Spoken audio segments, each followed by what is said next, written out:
Greetings and salutations, everybody. Welcome to the best damn movie-related show on the planet Earth, coming from right here on our YouTube channel, the John Campea Show, brought to you in part by our friends at Mint Mobile. And it is an awesome honor and privilege to have you, our international friends, gather around as we talk about our favorite things today. I am, of course, your host, John Campea. And guys, we've got a whole bunch of really interesting, cool stuff today, including we're going to be talking about some James Bond. We're going to be talking about some Andor. We got a lot of stuff to talk about. And joining us here to talk about it, one Mr. Robert Meyer Burnett. Robert, how you doing today? John, I feel I had an evening of satisfaction. Oh, boy. On Disney Plus channel. Well, okay. I'm glad you finished that sentence. I'm very glad that sentence got finished. Sitting right beside him, of course, is Chris Carr. Chris, how you doing? I'm good. You know, decisions were made. I don't stay up to watch these shows, so I was either blow dry my hair or watch Andor this morning, so y'all are getting Hermione Granger and Eddie Munson's love child. This hair is out of control. Sitting back here, he's got the same problems, and he's joining you guys in the live chat today. Ray Ora. Ray, how you doing? Hey, I watched Andor this morning, too. What'd you think? Really? We should just watch it together. We should just watch it together, Ray. Same beside Ray, running the show today, of course, producer Jonathan Voico. Jonathan, how you doing? I'm just making my way through all of Rob's pregnant pauses. All right, guys, here's how today's show is going to go. We're going to break it into two parts. In the first half of the show, we're going to talk about some predetermined topics. Then in the second half of the show, we're going to take your live comments and questions. And here's how we do that. Number one, you got to be watching live.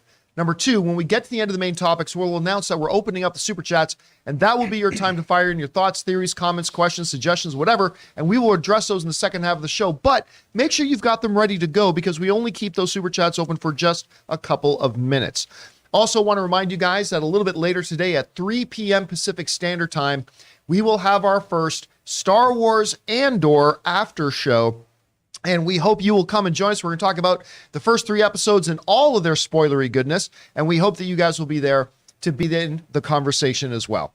Also, guys, a little bit of housekeeping. I want to remind you, if you need your daily fix of the John Campea Show, but you can't be in front of a YouTube video, good news. There's an audio-only version that we simply call the John Campea Show podcast. Go on your favorite podcasting app of choice and subscribe to it today. And by the way, I just mentioned the after shows. We also have a separate podcast feed where we put our after shows for Andor, House of the Dragon, Rings of Power, She-Hulk, and others to come. So make sure you can go and subscribe to that podcast feed as well.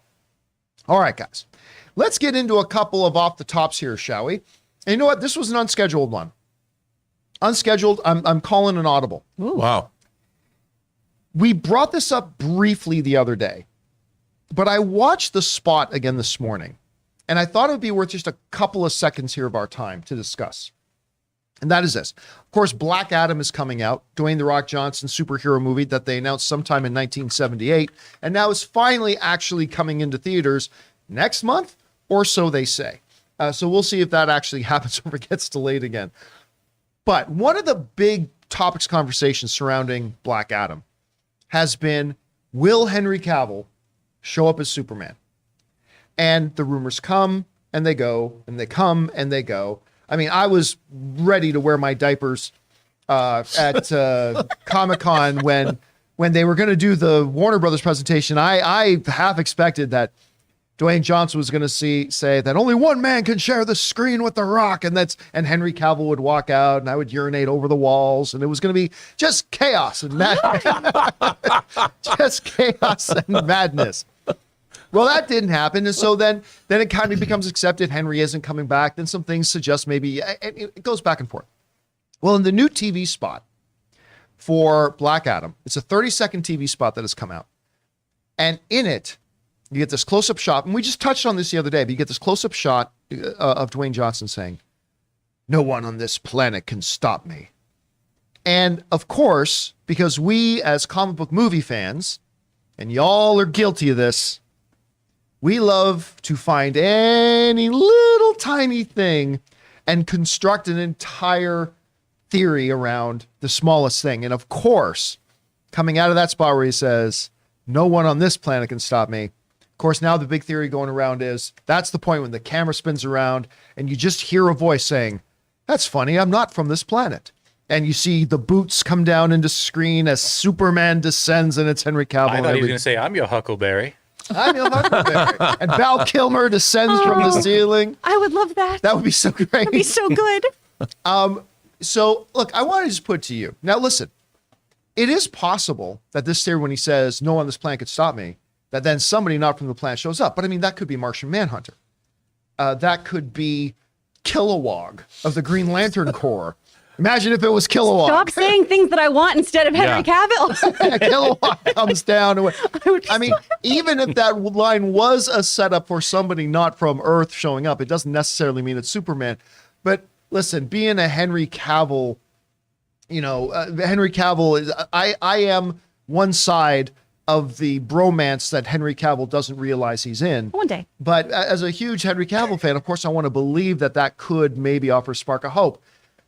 Listen, these marketing things, they don't normally just drop things for no reason. But I don't know, Rob, you saw this spot. You heard the line. Do you think that was the movie teasing a Superman appearance? John, I'd like to believe it is.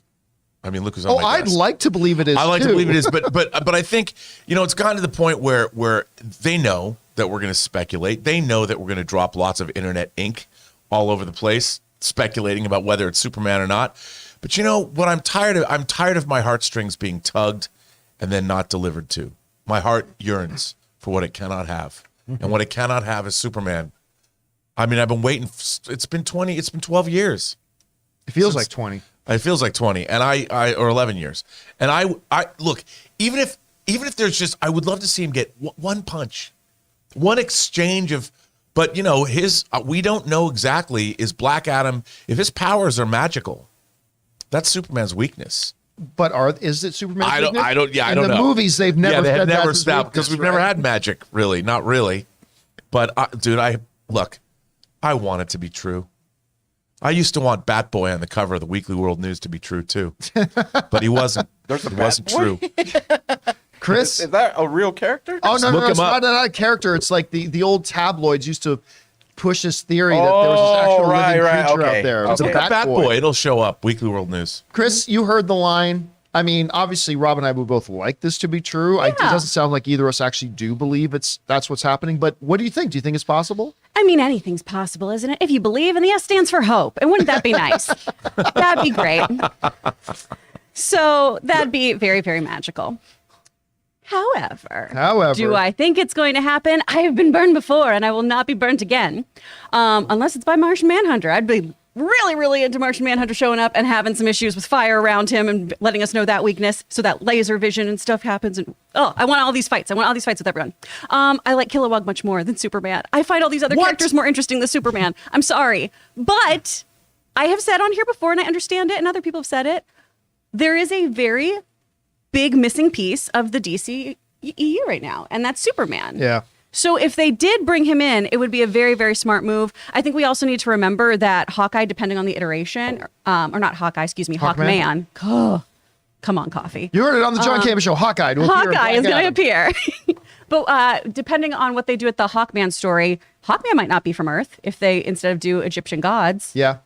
could be from a different planet. So there's a couple other opportunities here for somebody who we've already even seen to be the person who could potentially take down Black Adam. Now, look, if you're somebody who's really hoping that Superman Henry Cavill does show up, there are reasons to have hope. I mean, the fact of the matter is that Dwayne "The Rock" Johnson's manager is his ex-wife. They're still business partners and good friends, and who also happens to be Henry Cavill's manager. And Henry Cavill has never definitively said, I'm not Superman anymore, and all that kind of stuff. So do I believe he's going to show up in Black Adam? At this point, I don't. But ask me again next week, and we'll see where we are. Questions for you guys. What did you think about that little 30-second spot? Did it lead you to believe that maybe that's a hint that Superman's going to be there? Or is that just wishful thinking, and nah, he's probably not? Whatever you guys think, jump into the comment section below and let us know your thoughts. All right, guys. With that down, let's do another off the top, and that is this. Talking about Superman, whenever there's a new Superman coming, everybody's gabbling, who's going to be the new Superman? Well, no character does that embody more than James Bond. It's always the question in Hollywood. For longer than I've been alive, the question is, who's going to be Bond? Who's going to be Bond? And now that Daniel Craig is officially retired as the role, of course, everybody's been talking. Is it going to be Tom Hiddleston? Is it going to be Idris Elba? Is it going to be Henry Cavill? Is it going to be somebody else? Whatever. Well, the producers of Bond, the Broccoli family, were recently talking about their upcoming casting, that they have not cast the role, but they are just in the beginning processes of starting a little search for it. And they still say it's probably going to be a couple of years before we know who it is. But they said something very, very interesting. They talked about the process of trying to find somebody. And a couple of things they said was like, first of all, it's not as easy as you might think. Because while a lot of people love to play Bond, not a lot of people want to sign up for the length of commitment that it's going to be to play Bond. And specifically, they were asked about Idris Elba. This comes from the folks of Variety wrote this. Broccoli and Wilson hadn't recently spoken to the longtime Bond candidate, that's Idris Elba, at the time of this interview, but they said they understand he's great, says Wilson, and Broccoli quickly adds, we love Idris. The thing is, it's going to be a couple of years off, she notes, and when we cast Bond, it is a 10 to 12 year commitment. So he's probably thinking, do I really want that thing? Not everybody wants to do that. It was hard enough getting Daniel Craig to do it, Wilson interjects, and he was in his early 30s at the time. And then Broccoli goes on to say, and he ended up regretting it with a laugh. But, we talk a lot about, with the franchises today, and by the way, that's cute and adorable, franchises today. Bond's been a franchise a lot longer than any of them. But with franchises today, it's often a question when they sign up an actor for roles like, well, how many films deal do they have? That is also a big question with Bond because whoever takes on the role of Bond is embodying now that character. They become a caretaker, if you will, of a IP, of a character that has been around longer than they've been alive. They are part curator, part custodian. They are entrusted with this character and they have to embody the character and they've got to have a long-term commitment to do it. And Rob, I think a lot of normies like us, we think, oh, every actor in the world would be jumping at the chance to play Bond.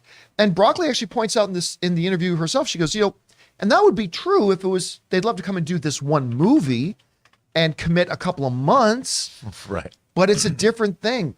Rob, I think, saying right at the outset, we are not going to compromise on this. We want somebody who is committed for a decade to 12 years. That probably means 3 to 4 films. So you hear about this. What do you take away from this interview? Well, she's absolutely right. If you look at Sean Connery's tenure as Bond, it went from 62 to 71, and then he came back in 83 and played it in Never Say Never Again. Roger Moore played Bond from 1973 to 1985. That was 12 years. Daniel Craig lasted from 2006 to, when did that movie come out? 2021? No Time to Die? 15 years. Long time. And you're looking at multiple films. And these are hard films to produce, John. It's hard to, be an actor and then do a bunch of stuff in between because the length of production on these films is so long. People still can do it. Daniel Craig found time to be in a few other things, but they're tough. And I understand. And if you look at it, when you're talking about 15 years, even 12 years, that's a long time in a lifetime. How many decades do we get? 4. You get sets of, say, 20, you live to be 80. 15, 12 to 15 years. That's a big chunk of a life of your working career. Too. Yeah, a huge chunk of your and working it's your career. prime. I'm sure they want to cast a Bond. I would imagine if they reboot the Bond franchise and it starts today and he truly is on His Majesty's Secret Service and we do it in this world and it's not, let's go back to the 60s, which is weird because the Bond films, there were Bond films in the 60s. But you're looking at if a 33-year-old actor is going to be at 50. Yeah. When he exits Bond. And I understand where they're coming from. They have to do it that way because it's been shown even Pierce Brosnan, who did 4 Bond films, was almost a decade. That's a long time. And it's a long time for anybody. And look, whoever they cast as Bond, I think it's got to be somebody new, somebody vibrant, somebody young. And Idris Elba, he'd be what, middle of his 60s if he took over the Bond role? Not or Ray, can somebody look up how old Idris is right now? Sure. I loved his new film Beast. I really enjoy. I'm not gonna say I love it. It's not like a top 10 film of the year, 50 but years old. How old? He's 50. He'd be 65. So he'd be because they probably wouldn't start shooting this movie for a couple of years. And by the time he probably. if anything, he should play M. Yeah, maybe he could play in. Oh, did I just step? That's. Or they Matt could Reeves totally, does it again. Or they could totally reinvent Q. Like how cool would like a totally reinvented Q be with like an Idris Elba? Well, then who could Wishaw's actually really good. physically intimidate Bond. Right. Like that would be kind of fun. Anyway, very Chris, fun. you're hearing Bring the about all equipment this. back. What do you think about the idea of a 10 to 12 year commitment that they're looking for? And do you have who's your personal front runner right now? Is there any names that you think could be in the lead right now? The 2 that I really want now with the timeline might not work because I really would like Richard Madsen or Henry Golding. Both are about 35, 36. So that does push them into, it's still not far off from where it's for Daniel doable. Craig was. It's Yeah. doable. I love And- both those choices, by the way. And they're both very like spry young dudes right now who have done a lot of action things. I mean, Bodyguard.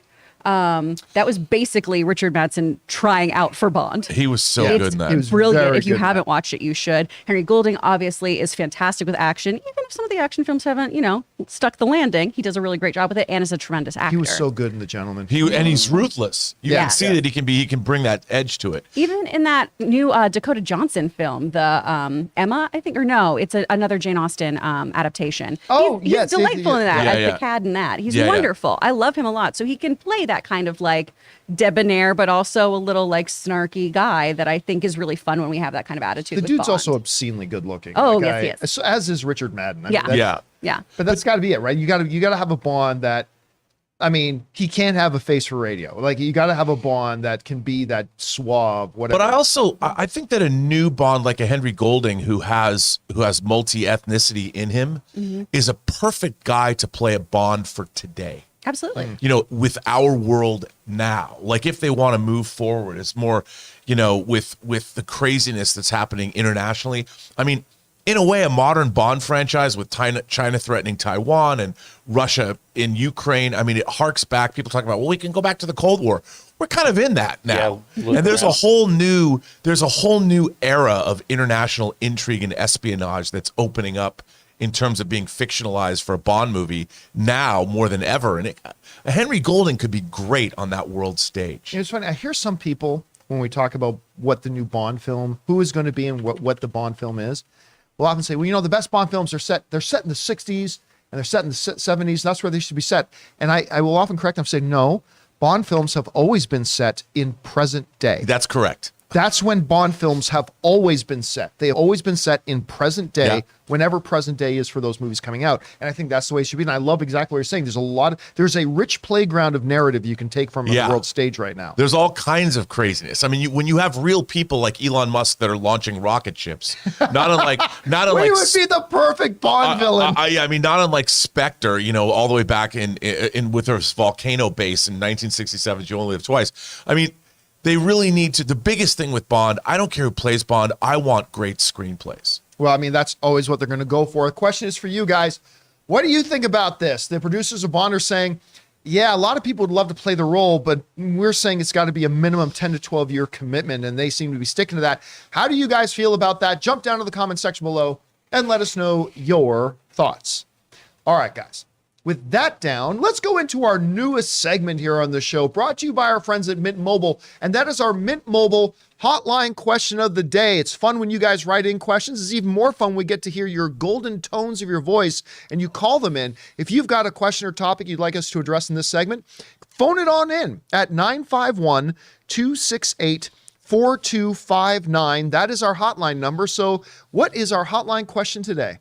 Hey guys, this is Toby. I love the show. I was wondering something. Do you guys think either Avatar 2 or Black Panther 2 will outgross Top Gun this year? Top Gun is currently at $1.4 billion at the box office, and it seems unlikely that any movie will dethrone it. But even so, I'm still hopeful that Avatar or Black Panther will do this. What do you guys think? Thanks.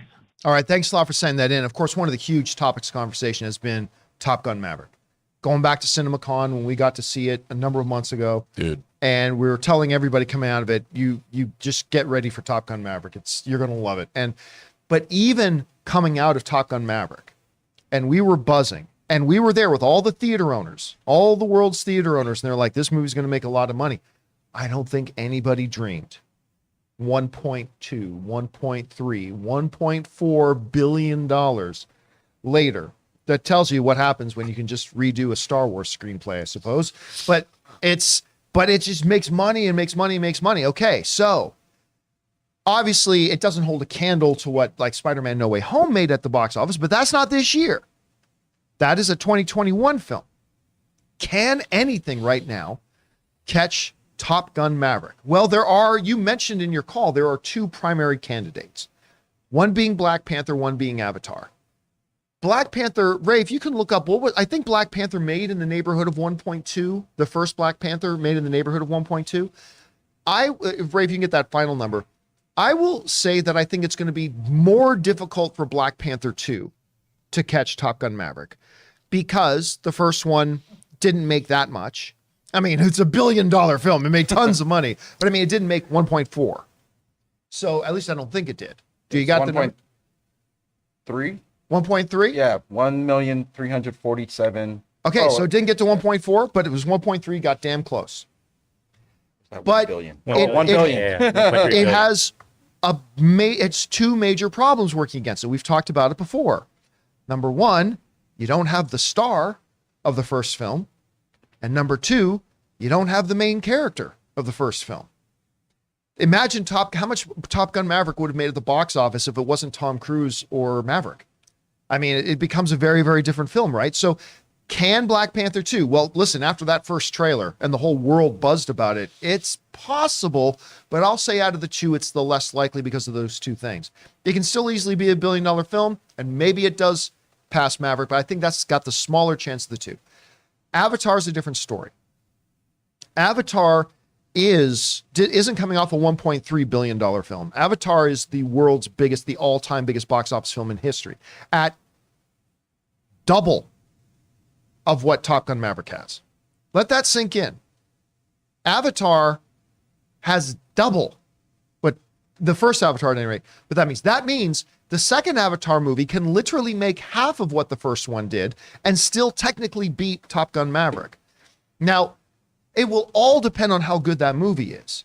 But listen, everybody slept on the first Avatar when it came out. As a matter of fact, everybody sleeps on every James Cameron film when it comes out, and they always prove to be wrong. We are always wrong. But if this movie is as good and it captures people's imaginations the way the first one did, I don't know that I don't think it'll make as much money as the first Avatar, but I don't know that it's going to have too terribly hard of a time passing Top Gun Maverick. Now, again, this is all having not seen the film. If the movie comes out and it's terrible, which I don't think we've ever said that about James Cameron film, but if it did, if the first time it happens, Cameron puts out a terrible film, I mean, it might have a huge first weekend, but then it's going to drop. So it all depends on that. But if it is good, if it is a James Cameron film, I think Avatar 2 will be the one to catch and beat Maverick. Not necessarily that it's going to be a better movie than Maverick, but I think it'll catch it. Rob, we've got these two prime candidates. I think you agree these are the two prime candidates that could catch Top Gun Maverick in Black Panther 2 and Avatar. How would you evaluate each of their chances? Well, first of all, I got to go into the semantics of the question. He said this year. There's no way Avatar 2 is going to outgross Top Gun Maverick because it gets released in the last 2 weeks of December. Well, no, but it doesn't matter. It is a 2022 film. Just like Spider-Man No Way Home is a 2021 film. I just think it's going to take a while, and I think of the two, Avatar will probably do that. But, I mean, I think Black Panther 2, if it's good, if it's a disappointment, like I have to tell you, John, I'm completely fascinated about Wakanda Forever because I don't know what to expect. Trailers have looked great. Cast trailers, I'd say the trailers have been the best trailers this year. Yeah, it just looks great. Everything about it looks great. The cast is great, but I have no sense of what the movie's about. Like, obviously, there's a succession. Something's got to go on. I don't know. They go to war with Atlantis or whatever it's called. Well, I don't know. But again, we've only had the first. That was just because of one trailer. Yeah, right? All we've had is the first. I have no idea. All I know is that it looks dope, and I can't wait to see it. Now, if it is good, I think it could be the same kind of cultural phenomenon that the first movie is, if it's good. And people really like it. I mean, I think it opens at a prime time. You're going right into the holidays, and it'll play through Thanksgiving. It'll play through Christmas, probably. It has the potential. But then again, Avatar 2, I obviously have to give the edge to Avatar 2 because I would be, as a betting person and looking at the numbers.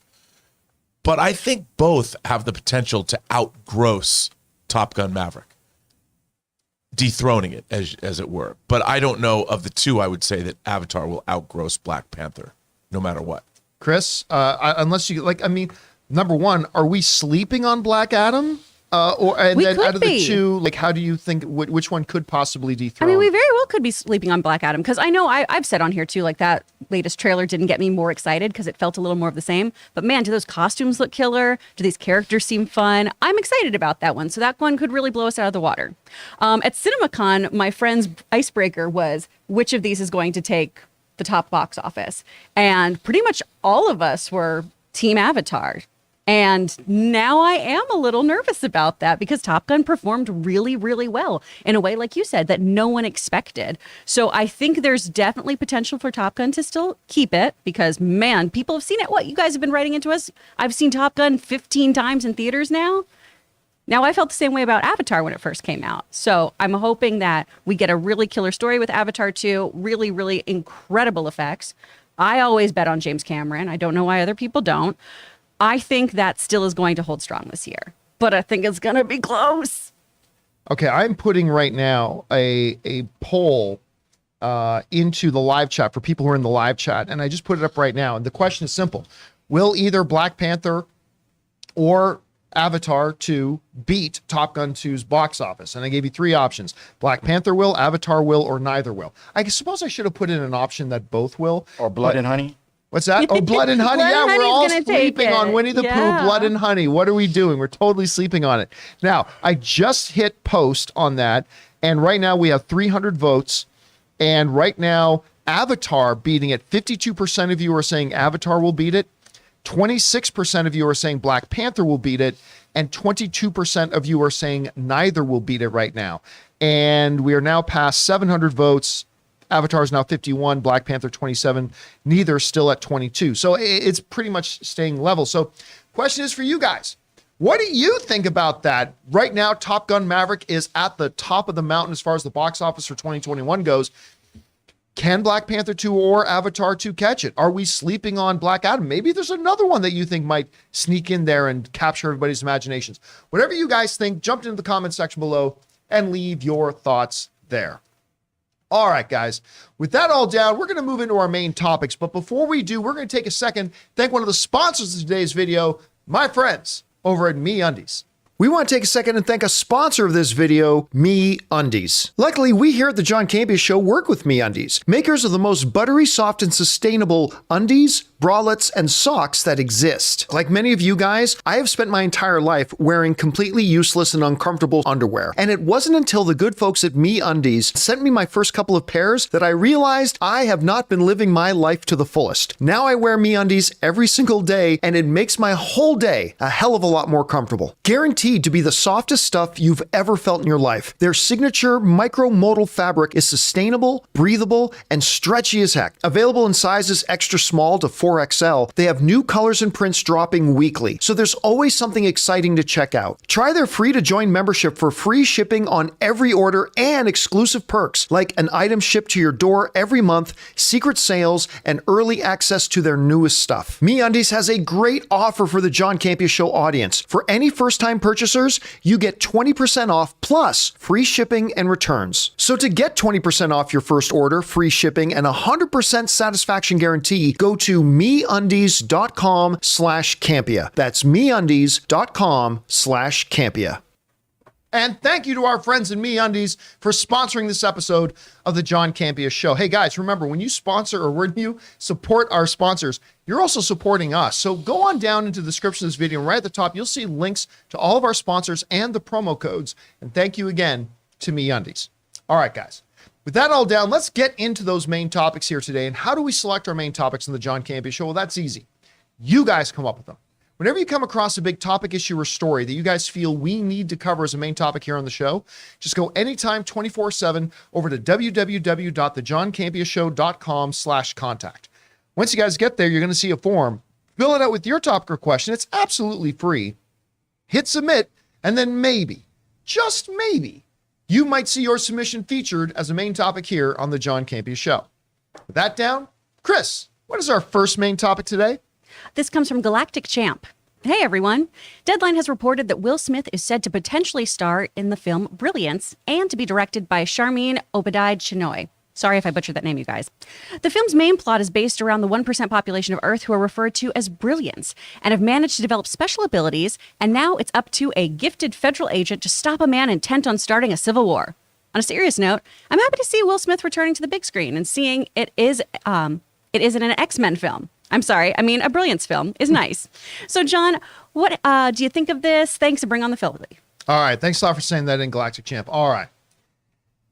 Of course, everybody still talks about and is thinking about the slap that happened at the Oscars.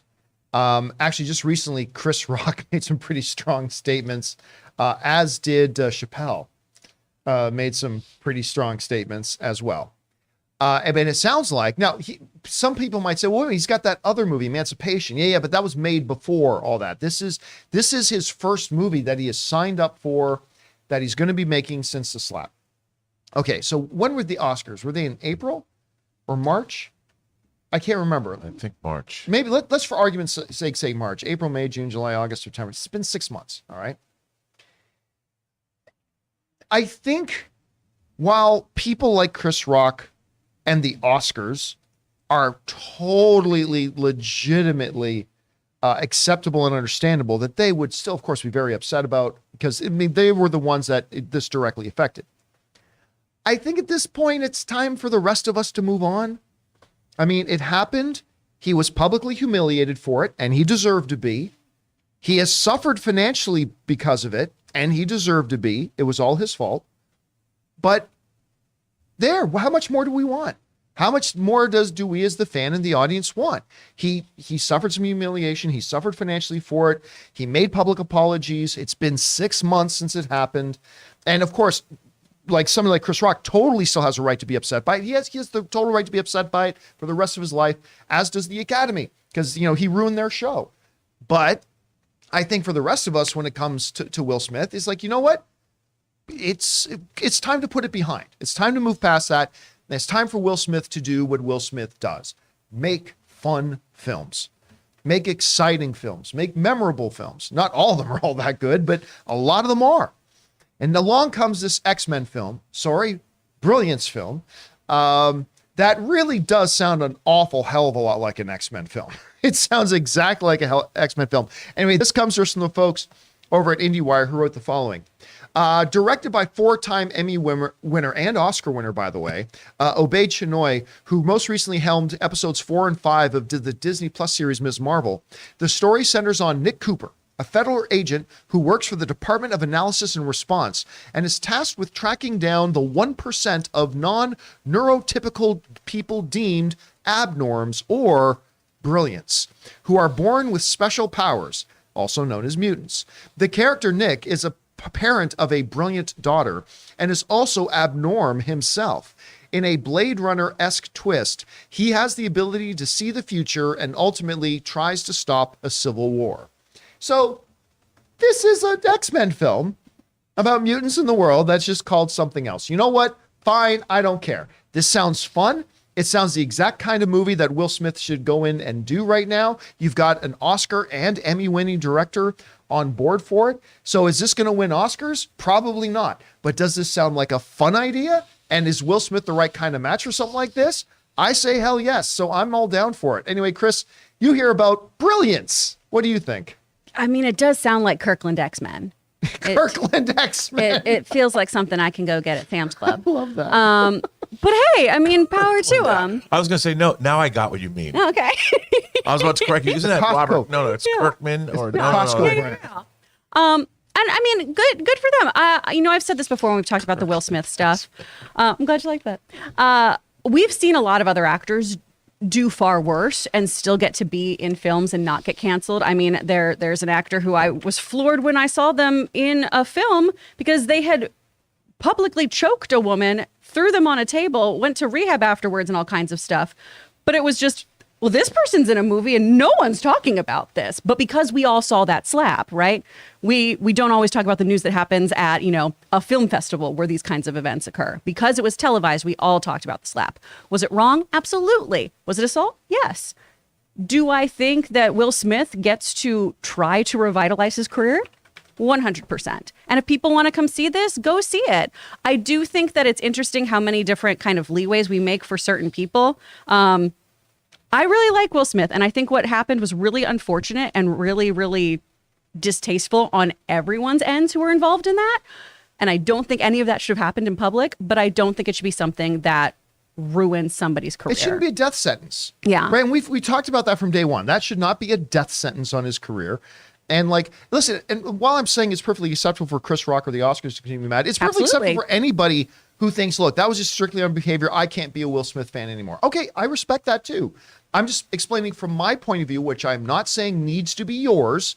I'm simply saying from my point of view, what he did was wrong. There needed to be consequences. And when I look at the situation Smith is in, I see he paid a lot of consequences. Yeah. He did to be proportional to what the offense was. And I think it's now time for him to be able to move forward. Anyway, Rob, you're hearing about Brilliance. What do you think about it? What do you think about the sound of the movie, about Will Smith doing it, all that kind of stuff? Well, first of all, I have to echo my esteemed colleagues' points of view. I not surprisingly agree with both of you. I mean, I'm a big Will Smith fan, have been for a long time. He's had a long and illustrious career working in film. I think that I love him as a performer, and I love him when he does genre films too, whether it's Independence Day, whether it's I Am Legend, even to a certain extent, Tony Scott's Enemy of the State. I like that movie. I love that movie. And I really like him in those films. And he's producing this movie. And look, like you both pointed out, he's served consequences. And you know what? He still has that star power. And more importantly, he's getting a movie made. You have an interesting new director. How many people are they going to employ on this film? It could be good for the studio. So all around, I mean, is he ever going to be absolved of what he did? No. No. This is going to be with him for the rest of his life. Yeah. But the thing is, it shouldn't be a death sentence. Pursuit of happiness or whatever. Is this 7 pounds or whatever? I think that's Pursuit of Happiness. He deserves to make more movies, and frankly, I deserve to see them. And I deserve to see them. So also, Questlove can stay mad too. I want to throw that out there. Questlove can stay mad about this situation. Yes. But also it's going to be interesting to see if Apple does decide to put out Emancipation in time for Oscar consideration. I would actually think they would want to give the Oscars themselves some more time to cool down than try to put up a film on the very next Oscar ceremony for consideration. But we'll see what happens. Anyway, guys, question is for you. What do you think about the sound of Will Smith's new X-Men movie called Brilliance? And it's not really an X-Men movie, but it sort of is, wink, wink. Anyway, what do you guys think? Whatever your thoughts are, jump down to the comment section below and leave those thoughts there. All right, guys, with that down, let's move on to main topic number 2. Chris, what is our second main topic today? This comes from Edward Essen. Greetings, John and team. Just saw some people buzzing that John Bernthal is returning as Punisher in the new Disney Plus Daredevil series. I'm finding like 90% of these rumors end up being BS, so I thought I'd ask you guys if you think there's any validity to this story going around, because it's apparently isn't coming from the studio or any of the big news outlets. What do you think? Thanks. All right. Thanks a lot for saying that in, Edward. And of course, ever since Matt Murdock popped up in Spider-Man No Way Home, and then of course we found out he was going to be in Hawkeye, and then we found out there was going to be a Daredevil Born Again series, and he's going to be in, I think, She-Hulk tonight. I think we're going to see Matt and She-Hulk tonight. At least I kind of hope we do. Apparently it's only going to be a 1-episode appearance, so enjoy it while you can. It's really Mephisto dressed as Daredevil. It's Mephisto dressed as Daredevil. There it is. Don't shoot the messenger. Oh, man. So everybody's been buzzing about, but also talking about what other characters will come. What other characters that we had in that Netflix universe will come over here. Obviously, we got Kingpin there right now, but what about the other ones? Now, there was a Hollywood Reporter story about, I want to say 4 or 5 months ago, that said they heard whispers. They weren't confirming it. They said they heard whispers that Jessica Jones was going to be in the Daredevil Born Again series. Well, now it's being said that Jessica Jones will not be in it because the actress who plays it has scheduling conflicts. Now, whether any of that is true has not been affirmed by anybody, by the way. Not even the Hollywood Reporter says we can't say this is fact, but we've heard this and maybe this, whatever.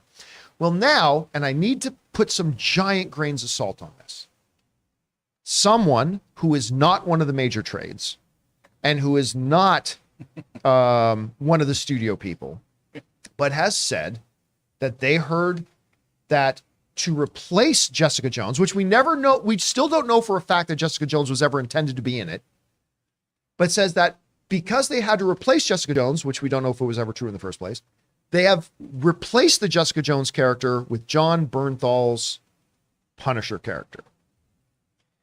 Now, the only reason I bring this up, now you guys know 9 out of every 10 of these casting rumors and things like that, we don't ever talk about on the show, and people always write me, why didn't you talk about this today at this day? Because there's nothing to suggest it's true.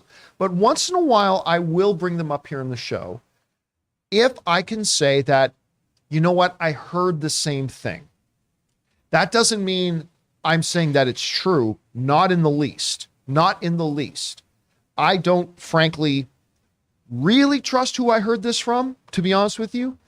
But since I have also heard that same thing, regardless of how little validity I give to it, I thought it was at least worth bringing up and addressing, since a lot of places are running with this headline right now, that I even saw a couple of smaller outlets running. Confirmed John Bernthal is Punisher.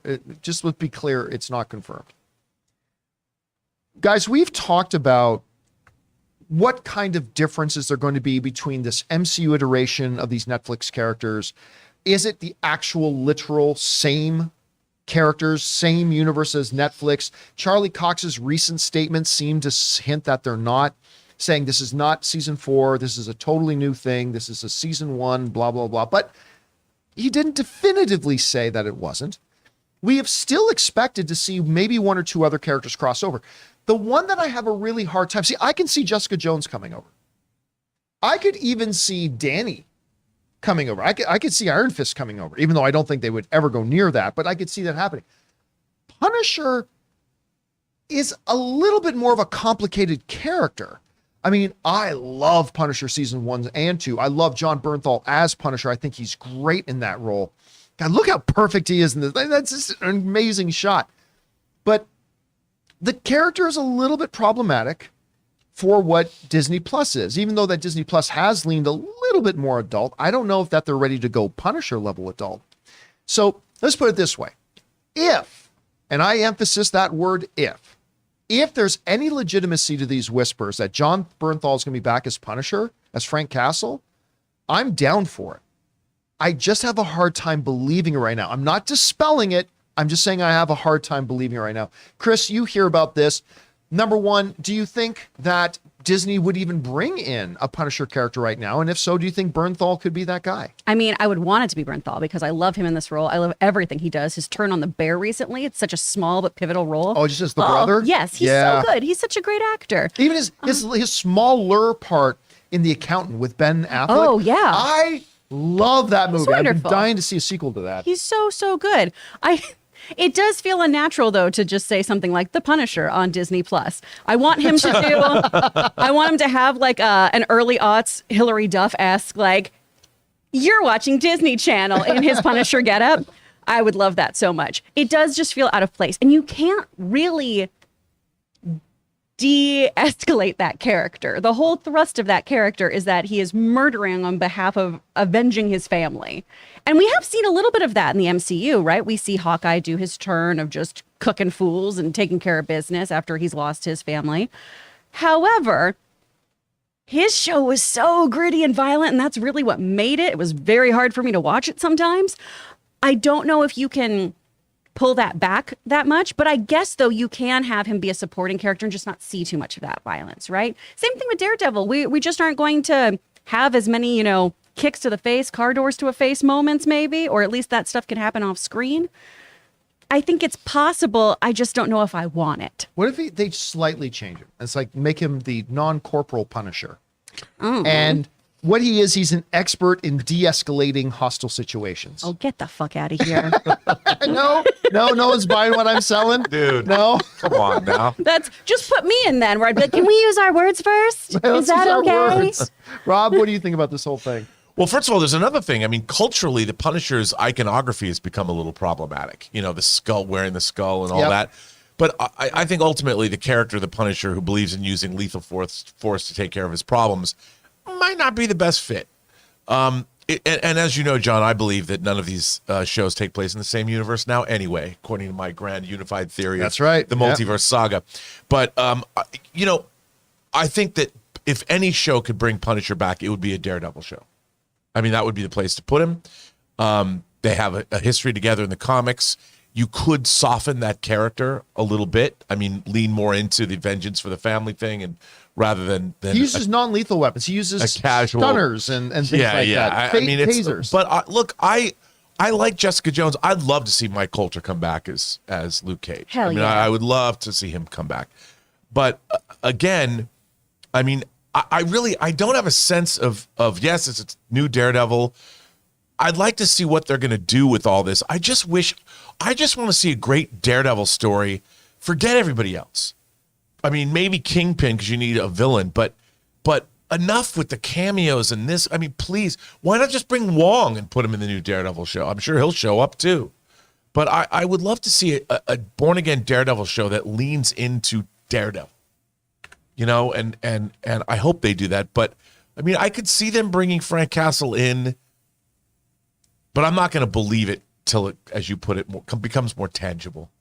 Question is for you guys. What do you think about this? There are whispers going around, whispers I've heard myself, that maybe John Bernthal is going to return as the Punisher in this. I mean, maybe it could be true, or maybe it could be that whole thing that Denzel and all these people were going to come out on stage at D23, and right. Obviously that never happened. So I don't know. What do you guys think about this? Would you be down for John Bernthal returning as Punisher? I certainly would be. But do you think it's actually happening? I have my doubts, but I'm not going to say it's impossible. How do you guys feel about that? Jump down to the comment section below and leave those thoughts there.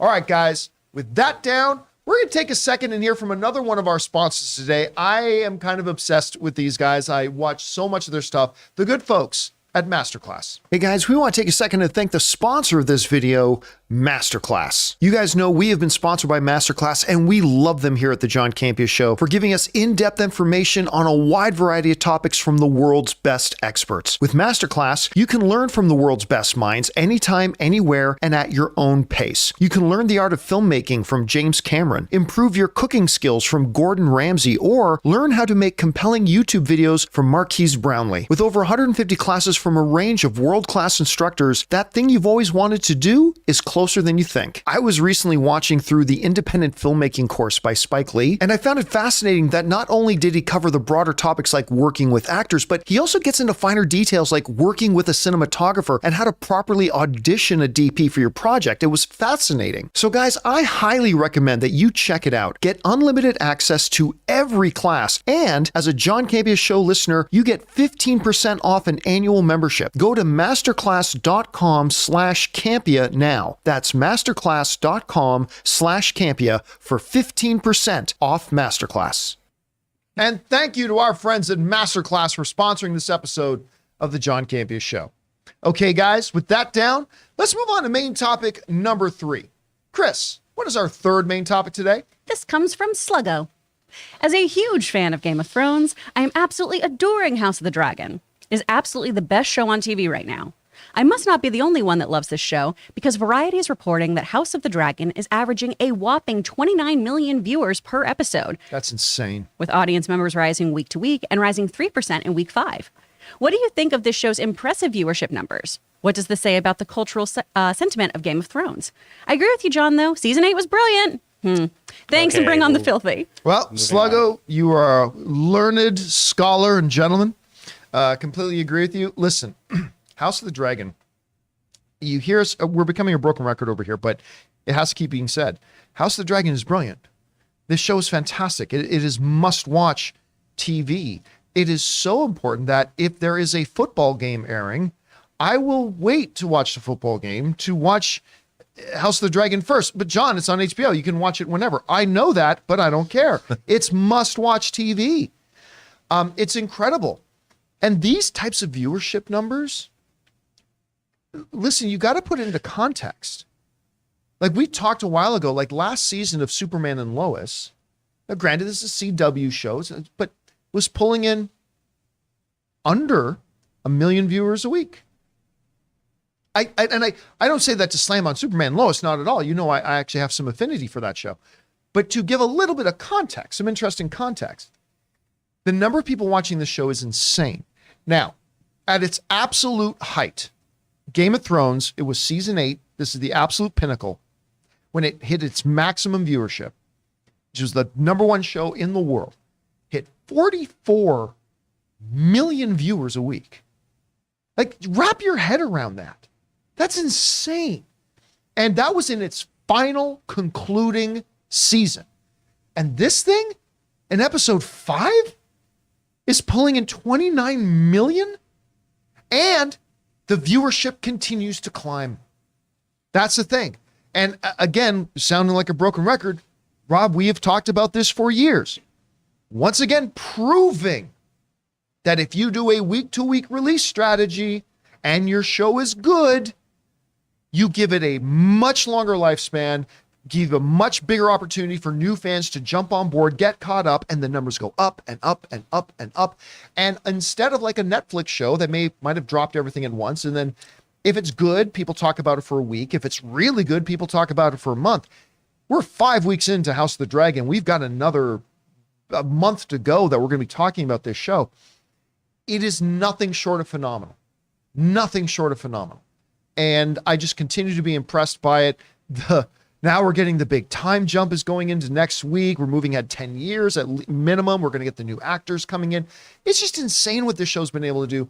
Anyway, Rob, you're looking at these numbers. What do you think, if you had to try to boil it down to 1 or 2 points that you think were the secrets of this thing's incredible success, what would you say they are? Well, I mean, I did not call myself this, but I was hung with the title The Viceroy of Verisimilitude. And I honestly, not to be cheeky, but this show is about people that you believe. You believe that these humans, they might be fantasy characters, but they might as well be from Succession. They're people that you can watch and believe. You understand their motivations. You empathize with all of them. You know, nobody's naturally good or naturally evil. There's all kinds of nuances here, and when you watch these characters, this show is absolutely believable. You're completely immersed in it. I mean, I'm almost convinced that I'm living in Westeros when I watch this show. I'm part of the court, and I think that's what I've always believed that the best fantasy, science fiction, and horror has the most reality in it because you believe that it's real, and that's what I think is one of the hardest things to do. And a lot of other shows are not providing that. I mean, and I think the MCU had a certain verisimilitude that it's moved away from in Phase 4. Like when you watch Winter Soldier and Civil War, those have more of a gritty realism to them, and they're more fun to watch because they seem more real to us. And I think this show provides many different levels. It's fantastical. It offers you a wonderful fantasy world to go to, and yet it's inhabited by schemers and people that you love to either love or hate, or just they're delicious characters. Well, you and I have talked about this before, is that the key for a lot of fantasy genre, even sci-fi stuff, and it plays here with House of the Dragons. House of the Dragon is not about dragons. Right. House of the Dragon is about individuals, betrayal, machinations, plots, backstabbing, loyalty, family, pain, loss. That's what it's about. And now you add into that a magical world with dragons and morning after teas and whatever. And that's when you get something that's truly, truly special. If it just came in and was just about a bunch of flying dragons, it might be more of a spectacle, but it wouldn't have the cultural grounding. No, that it has no resonance for you as a person. And what's interesting is all of these machinations that are played out writ large on the big or small screen they're just heightened examples of everyone's lives. We all have machinations going on in our lives, whether it might be trying to get something from a parent who doesn't want to give it to us. You know, there's always something going on, and this is just that cranked up to 11. Not me. I'm a sweet, honest little baby who's never lied to anyone. Chris, Not even one time. what would you attribute this kind of success that this show is having to? I mean, I've said it so many times. It's Succession. It's Succession, but it happens to have those elements that you guys have talked about, right? It's excellent, excellent storytelling. It's compelling. It shows more than it tells. It keeps you on the edge of your seat by just having a dance sequence that's tense. We didn't even have... Oh my God, that was tense. Like, we didn't even get to the horrific violence till the end of that episode, right? And you are just leaning forward going, what is going to happen? What is going to happen? I can't fully see everything right now. Why is he blocking me? Why is he grabbing her face? It's so compelling. And I think people are just coming to the show more and more. More people are talking about it. This is a water cooler show. This is a cultural zeitgeist show. Yeah. You want to be part of the conversation, so you got to tune into it because this is what everyone's talking about. By the way, just keep this image up for a second there, John. Bring that image back up for a second. I saw this one meme on Facebook and I was like, oh my God.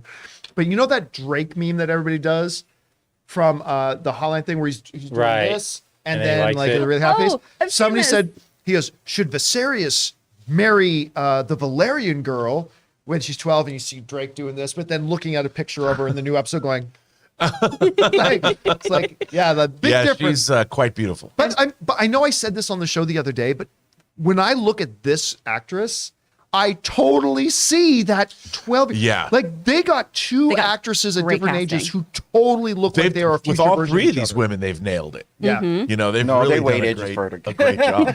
They actually waited 10 years to actually bring that girl back and play it. They filmed all this a decade ago, and then now this is currently filmed. You know, here's the. I want to throw to you just for a second, Ray. I got a question for you because there's not a lot of television that I see you get passionate about, but I have seen you get really passionate about this. What is it to you that makes this so watchable? I think I back myself in the corner because from what I hear from other Game of Thrones, major characters sometimes die.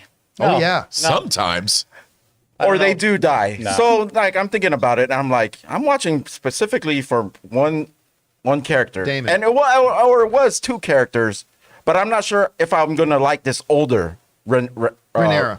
It's only if they're- yet. It's only I if don't they're know. old characters and they die of old age peacefully. So you don't have anything to worry about.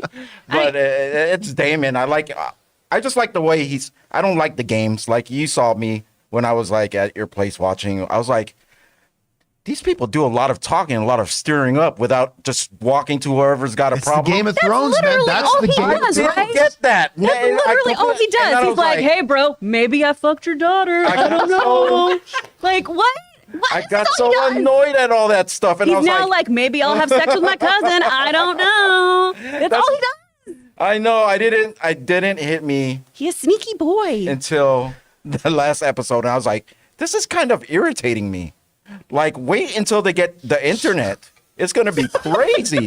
Once Westeros goes online, it's gonna be bonkers. I know there's gonna be tweets Did you and guys people ever are like, see? Speaking of that, during Game of Thrones, the era of Game of Thrones, someone like made a fan like trailer, and it's Westeros, but now it's like thousands of years later, and there's skyscrapers, and it's like, and you see a shadow of the dragon flying over like the skyscrapers and all that. Ooh. They look really cool. I need to check that out. If Westeros had endured, Oh, man. hey, Yeah, but dude, please, that's This has all happened before, and it'll all don't take happen Damon again. away, at least for this season. If you guys are going to, then I'll stop watching. All right, guys. Question is for you. What do you think? I mean, the numbers for House of the Dragon are insane and they keep getting bigger. What do you attribute that to? Whatever your thoughts are, jump down to the comment section below and leave those thoughts there. All right, guys. With that down, let's move on to main topic number 4. Chris, what is our 4th main topic today? This comes from Mr. Pink Don't Tip. Hey, guys. I'm up late. Nice and I'm- Reservoir Dogs reference. Yeah. I'm up late and I'm just through the first 2 episodes of Andor and I'm floored. I never expected a Star Wars show to feel like this does. It's incredible and I can't believe I'm going to say this, but I actually think it's better than Mandalorian. Now that all of you haven't had a chance to watch it, what do you guys think about it so far? Thanks. All right. Thanks a lot for sending that in, Mr. Pink. And yeah, listen, I've been telling you guys for a bit now. I've been floored by this show. It is like the big thing. The first thing I tell people when they ask me how it is this: it's that it absolutely 100% feels more like a HBO Max show than it does a Disney Plus show. This, like Mandalorian, Book of Boba Fett, Obi-Wan, they're very different quality wise. You know, Mandalorian's been great. Book of Boba Fett, not so much. Obi-Wan, not so much. But they all have the same feel, right? They all have that Disney Plus Star Wars feel. Mandalorian does it great. The other two maybe didn't do it so well, but they all got that same feel. This show is a completely horse of a different color, for a Wizard of Oz reference there. It is a completely different creature. This does not feel like the world of the Book of Boba Fett at all. This show does not feel like the world of Obi-Wan at all. This is an HBO serious character-driven drama that if you liked, I put out on Twitter last night for a minute. I decided to take it down, but I said if you're watching episodes 1 through 3 right now and you're loving it, hold on, because episodes 4 through 6 are even better. I mean, and this is a show that is building and building and keeps us focused on this. And I warned everybody, if you're going in looking for the pew pew Star Wars where lots and lots of lasers and lots of action, then maybe this one won't be for you, because that's not what this is. This is an espionage, Game of Thrones kind of Star Wars show. It is, I am floored by it. And it has, I said, like any fandom, is like a relationship. We have a relationship with the object of our fandom. And we can have good days and bad days. You know, we watch Mandalorian season 2 and we're like, whoa, the relationship's hot. And then we see Book of Boba Fett or Obi-Wan and maybe we cool on the relationship a bit. This show to me is the path of red petals to the bedroom with a bucket of champagne waiting, heat up the relationship kind of show. This show to me is a different kind of Star Wars that I have ever seen before. I'm absolutely crazy about this show. I love seeing somebody saying, listen, Star Wars is supposed to be a vast, expansive, endless universe. About the Skywalkers. Yeah, only about the Skywalkers and those immediately connected to them. Yeah. And listen, I get it. This is a prequel to a prequel. The Rogue One was a prequel, and this is a prequel to that prequel. I get it, but to me, this is the type of show that I've been kind of dying for 20 years. This is a Star Wars story that truly does expand the universe with different kinds of stories and different types of storytelling. And this is truly an adult Star Wars show. And I don't mean that because there's, a couple people start banging. I mean that because this is mature themes. This is character development. This is espionage. This is like the drama of it all. And wait till you see what happens in episode 4 when they get to Coruscant. Oh my God. And then wait till you see what you get into in episode 5 once the action starts picking up. Point is, I am ludicrously excited about this show. I'm not super big fan of Disney right now, but I do absolutely love this show, and I cannot give them enough kudos for this. Especially, guys, you've heard me say this before. I think momentum is real. I think momentum is a real thing, even in the entertainment industry. And the momentum of Star Wars, despite the great success of Mandalorian, we're all excited about Ahsoka. I think it's fair to say the momentum of Star Wars has been hurting a bit, especially coming off of Obi-Wan and the Book of Boba Fett. We needed this win. As Star Wars fans, I think we needed this win. And more importantly, I think this is the kind of Star Wars show that most Star Wars fans, which are a very divided group, that I think most Star Wars fans are going to be able to together say, we all love this. It's obviously it's entertainment, so it's not going to be for everybody. It's certainly not going to be for everyone. There are going to be some people that watch it just like any entertainment. But that's how good I think this show is. That's how important I think this show is. And I can only hope that, episodes 7 through 12 continue that on. Anyway, Rob, you had a chance finally to watch the first 3 episodes of Andor. What did you think of it? Well, I have to say that, for the first 6 years of its existence, Star Wars was incredibly important to me. And the tone of the original Star Wars and Empire Strikes Back were rather serious. There was not a lot of the pulp. Like, people forget, there was no Jabba the Hutt in Star Wars. There was no Jawas hanging off Rontos in the original Star Wars. None of that was there. So the tone of Star Wars was there was a serious tone to it, both in Star Wars and Empire. And Jedi changed that tone. George Lucas changed the tone of Star Wars in Return of the Jedi. If you watch the first 10 minutes of Jedi, going into Jabba's palace is a very different feel from the way Star Wars and Empire felt.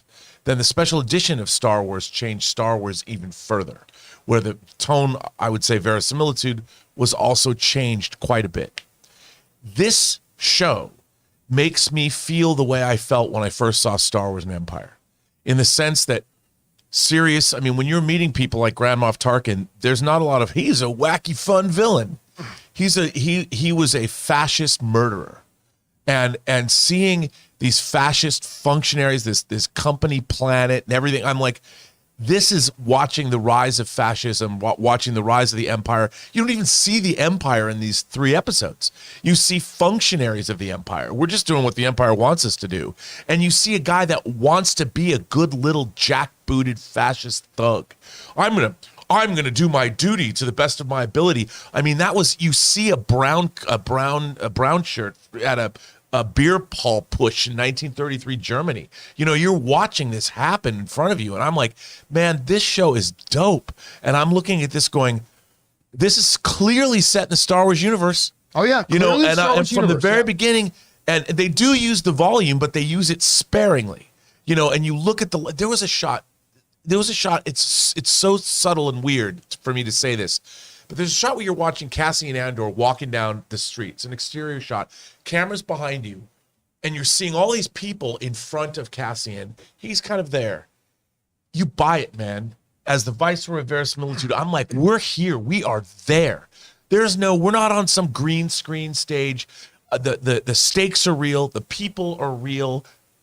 I feel like, my God, I'm watching a really serious science fiction show for once, because Star Wars has turned into this pulp sci-fi, family-friendly, let's get some bed sheets and play lightsabers before we go to bed. There's nothing wrong with that when you do it Nothing wrong. well. It's a when you fairy tale. Nothing wrong. That way, yeah. But this is the flip side of that. We're getting the war in wars, which I think we've been lacking. And dude, I'm loving it. One of the things we talked about the other day, and I'll just emphasize now that a lot of you have seen episode 3, and this won't give any spoilers away, but it's like, for all of Star Wars, even all the Star Wars that I have loved, what we've seen is the heroes talking about how the Empire needs to be stopped. We've never seen why they're fighting. That's exactly We just know that the rebels are fighting against the Empire because they're evil. We have never really seen why they fight. You know, we got a little taste of it on Jeddah in Rogue One, but in Andor, they show you a universe under oppression. And they're building a story. They are building a story about why these people eventually come up to fight.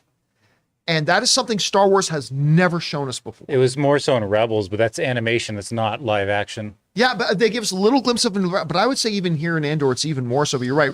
Rebels gave us a bit of that. Anyway, Chris, you had a chance to see the first few episodes of Yes. Andor. What's your take on it so far? Oh man, it's so fun. It's a sexy spy thriller. I love this. And you guys are right. It does feel like it is in the Star Wars universe. I feel like it's very, very lived in there, but it does have a lot of weight to it. There are real stakes here. And obviously we know how things end for Cassian. So the fact that I'm so invested is really a testament to the writing on this show too, and everyone's work on it. I mean, I'm so intrigued by all these characters. I want to know more about Bix. I love her, and I love that actress. Oh my gosh, Justice from Morbius. Get it, girl. I really, really want to know more about her and how this, what happens to her. And they're doing a good job of already setting up tertiary characters that I am going to be devastated over if I lose them. And I think that's really, really important when you're dealing with a prequel, to give characters who you can really, really connect to like that and be very, very concerned about what's going to happen, even if you know the ultimate effects of everyone's actions. And you know what, John? You know what I really loved about this? When you see Cassian Andor's origin, you know, as a young kid. Well, be careful how many details we give away here. But there are things about it that are very subtle, like where are the adults? And there's the effect of their indigenous people. What does the effect of the Empire have on less sophisticated planets and things like that? And it ties back into our world in the sense that, you know, we had great powers fighting these great wars in our history, and indigenous peoples and native populations were just caught in the middle, and they didn't even have any understanding of what was going on or what these conflicts were, and yet they suffered because of things that they had no idea about. And they conveyed that in these episodes of Andor, and I thought that was pretty ballsy to go that way for a Star Wars show. And I'll say this too. It is after you watch the first few episodes, and I gave you a hint about this earlier, it was a very, very good and necessary decision that they decided to air the first 3 episodes first. Because had they just aired episode 1, Oh, dude. and all you had was episode 1, and you had to sit with that for a week, I don't know that people have the same reaction to this show, right? No. By putting out the first 3 episodes, which I think more shows need to do, unless your first episode really does capture the essence of the show, by putting out the first 3 episodes so people can see that all in one sitting, you're like, okay, now I see what we're doing. I see what's going on here. Because if it had just ended, if all I had seen was episode 1, I'm not sure how excited I would have been about the show. But when you see it in context with the first 3 episodes, or 4 or 5 or 6, you start going, oh my God, this is so freaking good. And guys, wait till they get to Coruscant. I mean, I mean, they do things like, you see people going to work, like mining Yes. or whatever the hell they're doing. I mean, you're looking at normal people that are eking out these lives of quiet desperation. You might as well be in a mining town in Pittsburgh, Pennsylvania. Or, One of our opening scenes too, right? Of seeing how like some people have not chosen their jobs. Right. yep. That's a whole other thing being dealt with in here. So Yes. listen, guys, we are going to go much more into big, thick, spoilery detail and open, and we're going to hear from you. We want your input and everything too on our Andor after show that will be today at 3 p.m. Pacific time. That is 6 p.m. Eastern time. Make sure you guys come back and join us for that. But for now, guys, question is for you. Have you had a chance to watch the first 3 episodes of Andor? If so, what did you think? Did you think it was as great as we think it is? Maybe you think it was okay. Maybe it just wasn't for you and it didn't work at all. That's all fair. Whatever you guys think, jump down to the comment section below and let us know your thoughts. All right, guys. With that all down, we are now going to open up the super chats and hear from you guys. This is your chance now to start firing in your thoughts, theories, opinions, and questions, and we will spend the next half of the show just addressing that. Oh, but remember, we only keep them open for a couple of minutes to try to get them in fairly quickly. Now, before we get to that, though, let's take a second to thank the major sponsor of the show, my cell phone service provider, the good folks over at Mint Mobile.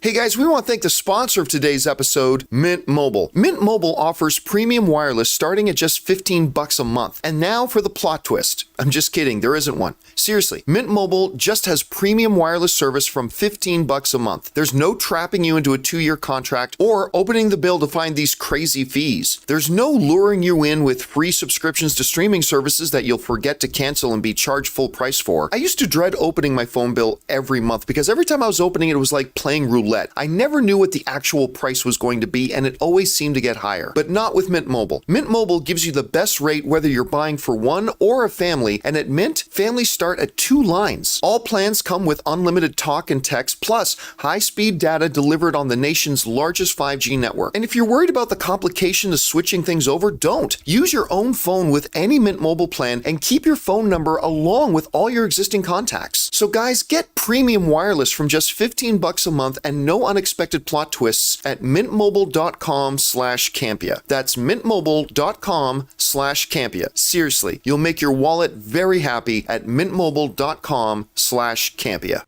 And thank you to our friends at Mint Mobile for being a sponsor of the John Campea Show. Okay, guys, now with that down, let's get to the important stuff, which is hearing from you, and we'll dive into those super chats. But first, we're going to start with our beloved channel members. So, Ray, what do we got from our channel members? Remmer Bulldog writes, John, do you agree that the Kansas fight in Man of Steel is one of the greatest action sequence in comic book movie history? Yes. I'm not going to say the greatest, but see, action without narrative purpose is just visual noise. There was story being told in that fight. I mean, it starts with, "You threaten my mother?" I'm like, oh shit. Like, there's literal story being played out in that fight. And yeah, it's one of the best fight scenes in comic movie history. And then it ends with, my beep bop. With my beep bop. Okay, that's it. That's all we got. Okay. We only got one member chat. That's it? Yeah. Okay, great. Then now let's move over to our... From Sam Fisher, just started watching TNG, Rob, for the first time. I'm on episode 5. I like it, but I don't love it. Is there an episode when it really locks in? Yeah, the 3rd season. I would say the 2nd season. No, I mean, look, the first season of TNG is really rough, but there are some high points. I would say you're coming up to an episode called The Big Goodbye that I think won a Peabody Award. That's pretty good. It's the first holodeck episode. There's an episode I really like called 11001001, Heart of Glory, the 20th episode. Coming of Age is pretty good. But the rest of season 1 and season 2 has the first Borg episode in Q Who. Right, by the way, some people in live chat are asking what's TNG. TNG is Star Trek The Next Generation. Yes, the Next Generation. Yeah, the first season, especially like right from the premiere of Farpoint Station, right? You could tell it was a show that was on a path trying to figure out what it was. Mm-hmm. I think season 2 is really when it started to become the show it was going to be. You know what? I would even go so far as the death of Tasha Yar, which, by the way, sorry, spoiler. The death of Tasha Yar was kind of the moment to me that the episode after that is when it really started to become the show that it was going to be. But it's a great series. All right, what's next? I don't have part 2 on this, so. Oh, okay. From Andy, if I have a son, I'm naming him Carrie and passing on my birth name, On, as his middle name. Before that, I'm going to court to, what are you going to court for, Andy? That sounds that sounds like a game of, what's the damn game you play with people where somebody has a statement and everybody has cards that have possible Cards Against Humanity? Cards. That sounds like a setup for a Cards Against Humanity. Mm-hmm. I'm going to go to court to blank. Yeah. Actually, me, Ann, and some friends, I have a very, very, very, very filthy adult game called Marvel Against Humanity. It's the filthiest version you can think of Cards Against Humanity, but it's all based with Marvel characters. And it's plenty disgusting. But oh my God, we laughed so hard all night. We played it the other night. It was pretty damn good. All right, what's next? From Suthius, new trailer for Strange Worlds looks very fun. Also, I can't remember ever seeing a mixed family in a Disney animated Pixar movie. Very cool to see. A lot of people and kids will be able to relate. Yeah, I just don't know that I'm interested in the movie. Like, now granted, right now, all I've really seen was that far in advance early kind of announcement trailer they put out for it. It's like I looked at it, I'm like, I don't see anything entertaining about it yet. A new trailer dropped today. Did it? And it's pretty great. Yeah. Okay, see, now I got to watch that. Maybe that'll change my But tune. I thought they were like going to an alien planet. But they're not. It's like a journey to the center of the earth kind of a deal. Oh, all right. But it looks really, really good. Well, I'll have to check out that trailer. And I thought it was very fun. Dennis Quaid's great in it. Jake Gyllenhaal's great. And I love the design work. All right, what's next? From Lapel, Guillaume. thank you.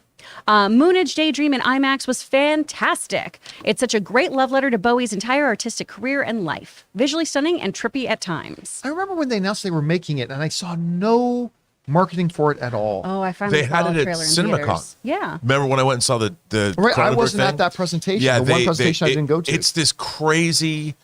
It's not just concert footage, which is amazing, but they intercut it with clips from movies and things. I mean, it's pretty crazy, and I do want to see it in IMAX. All right, what's next? From Stubble McShave, in space, legal jurisdiction depends on who built the module where a crime happens. A murder mystery movie on the International Space Station could be interesting. Ooh, Stubble, make it so. That's actually a really good idea about even, first of all, the drama of just trying to figure out who has jurisdiction and ooh, maybe that's what Tom Cruise is doing. Could be Maybe interesting. he's got that space movie he's making. So that could be, I love that That'd be idea. fun. man. Knives Out mystery. Yep.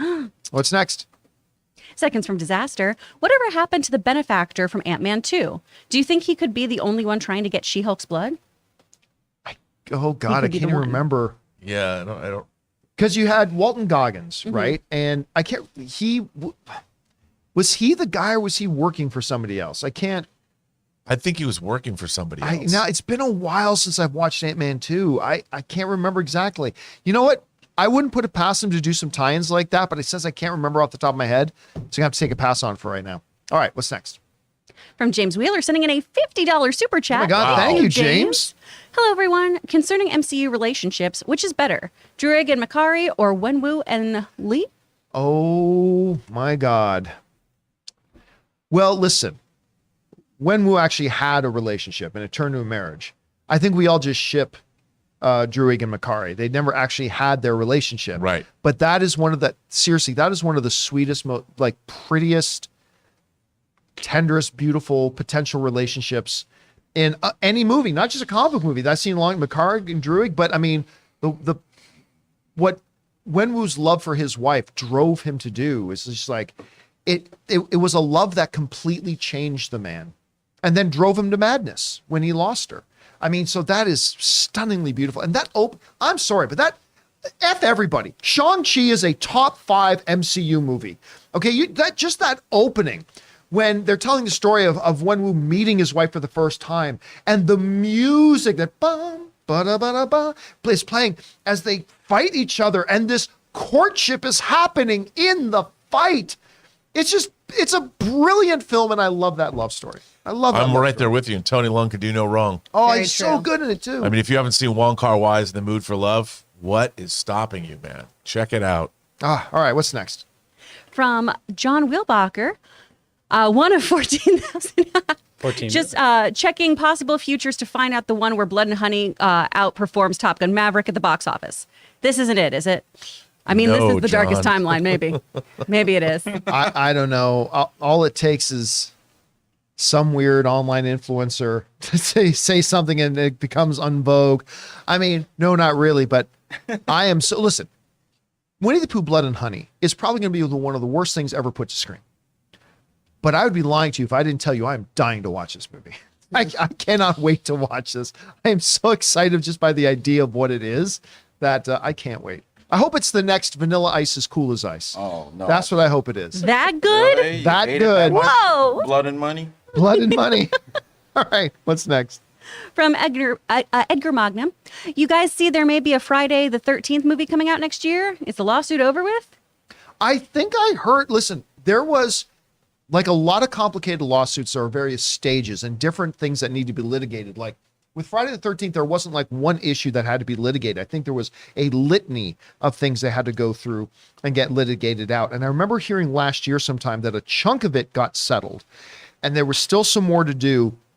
And I wouldn't be surprised if they did finally clear those hurdles. Like money solves a lot of problems for a lot of people. Like if somebody's willing to throw money at it, somebody else is willing to take it and give up rights to certain things. So I mean, I don't know that it's going to, but I'd be curious to see if I am more curious to see not another Friday the 13th movie.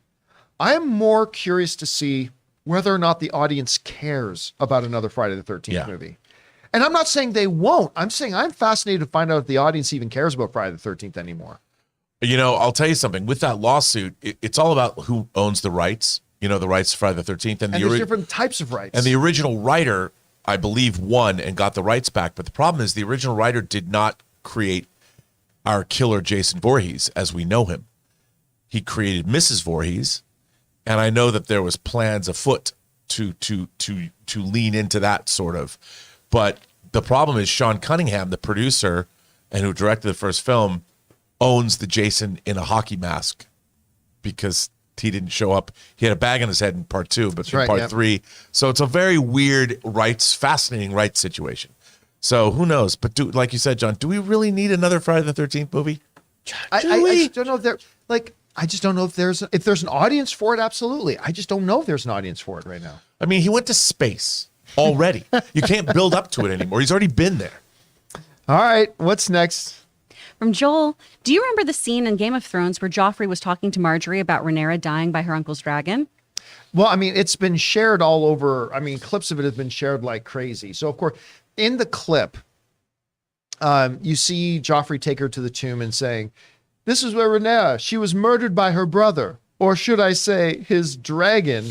What was left of her is buried here." It's like, now, Rob and I were talking about this recently, and Rob points out perfectly, this is in a world where there's no photos, video recordings, whatever. These are oral histories being passed down. And so just because Joffrey said that in Game of Thrones does not necessarily mean that's actually what happened. Hell, Joffrey was a bit of an idiot. So, I mean, he may have totally misheard or misremembered the lessons that he was told, right? Because again, there's no video evidence. Maesters, you know, the Maesters, they were the ones that wrote the histories. So, and it's unreliable. And they've even kind of alluded to that in Blood and Fire. So I would imagine that they might change it, if only because when you watch Game of Thrones afterwards, Joffrey looks like even more of a douche because what he's saying is wrong. Right. Yep. All right. What's next? Pick or it didn't happen. Yep. From Bert, Hail Ray Ora, real men wear Jimbo pink. Was that the name of the character? Yeah. You know, I don't discriminate on colors that I wear. Whatever. You rock a pink, though. You look good in pink, man. You do. You It know makes me what? look lighter. You know, like, you know, I'm so dark, you know. There are certain things I can't wear.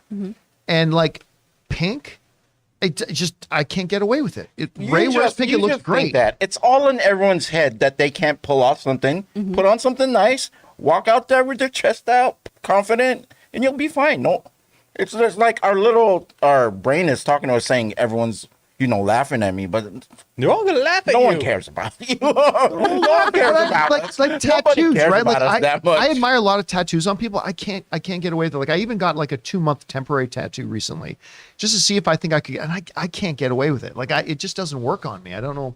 I'm just not surprised I cool got enough, one. Ray. I'm just not cool enough. By the way, Ray is the most fashionable guy I know. He's got like the best clothes. Yeah. He always has like the best clothes. He doesn't necessarily wear it into the office, Yeah. but he has the best clothes. He really does. do. The best things in my wardrobe are the things I've stolen from him. So Or if he said, "Oh, I like this," I'm like, "Just keep it." no. What happens is Ray knows when I see something, he go, "Man, I really like that." Ray knows his head. In 2 weeks, I'm going to find it at his house. But what's funny is when we were actually living together in the same house, they would need to go out, him and Ann, somewhere nice, and John would have nothing to wear, and I would be like, "Why is my closet open? And why is my shirt gone?" It's true. There's some things I'm good at in life. Fashion sense is not one of them. I have zero fashion sense. All right, what's next? From Josh Becker. I saw Don't Worry, Darling, and it's just okay. The sound design, set design, and Florence was great. Styles was also fine when he wasn't trying too hard. Oh, Spit Yeah. on people. Oh, Right now, the movie is sitting, I believe, at 35%. ooh. I was invited to go to a screening of it a couple days ago. Took a pass. Not because I have no interest in the movie. I didn't want to make the drive. I'm not interested enough in it to make the drive. So I've lost, with all the drama and everything surrounding it. Listen, I'm not saying it's right or wrong, but all the drama surrounding it just kind of made me lose interest in the film. Yeah, a film I was super excited about coming out of CinemaCon. But I hear like even Chris Pine, who I love, I've heard he's not awesome in this. I've heard Harry Styles is not good in it. The only thing I've heard that's really, really good in it is Florence Pugh's performance. I've heard the story doesn't really work. The ending is kind of misguided. And then, of course, you have all the drama surrounding it as well. Listen, this stuff affects us as consumers about our attitudes and our anticipation and enthusiasm about checking out these things. And it has affected mine. I'm not saying that's right. I'm not saying that's wrong. I'm not saying it's fair or unfair. It's just what it is. And so I'll watch it when it comes out, but I've lost all my excitement for it. I don't know. Has it affected you guys? I mean, I really want to see it. I have a soft spot for these kinds of stories. Whatever the final reveal is, it's right up my alley. Look, I'm a big fan of what Olivia Wilde did with Booksmart. I think we need Such a good movie. I think we need as an emergent directorial voice. I thought she was really promising with that debut, and I'm hoping that. I mean, I want to support this film just because I want to see new visions and new voices be making movies, but I can't stand. I mean, all the stuff that's happened. I think it's unfair to the film itself. All the people that worked on it. All I right. hope it's good. I mean, I just kind of want to go see if it is the dumpster fire that people have made it out to be. Like all the drama and everything about it has totally eclipsed the film.